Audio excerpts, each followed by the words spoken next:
झटपट पटापट लक्ष्मी जी घर के अंदर प्रसन्न होके अंदर आएंगी घर के पटापट। झटपट पटापट लक्ष्मी जी घर के अंदर प्रसन्न होके अंदर आएंगी घर के पटापट। नाचतो सगळं विसरून पोरी बघता थांबून, निळा पिवळा लाल लाल रांगोळी काढतो वाकून।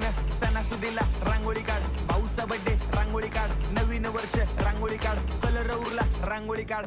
उभी लाईन, आडवी लाईन, तिरपी लाईन, वाकडी लाईन, फुल काढ, चिमणी काढ, हत्ती चुकला पुसून काढ। सगळ्यांनी इकडे लक्ष द्यायचं आहे, टेन्शन घ्यायचं नाही, डान्स करत राहायचा। सासूबाई चिडणार आहेत, घाबरायचं नाही, वाईप करत राहायचे आणि सोबत म्हणायचं झटपट पटापट लक्ष्मी जी घर के अंदर प्रसन्न होके अंदर आएंगी घर के पटापट। झटपट पटापट लक्ष्मी जी घर के अंदर प्रसन्न होके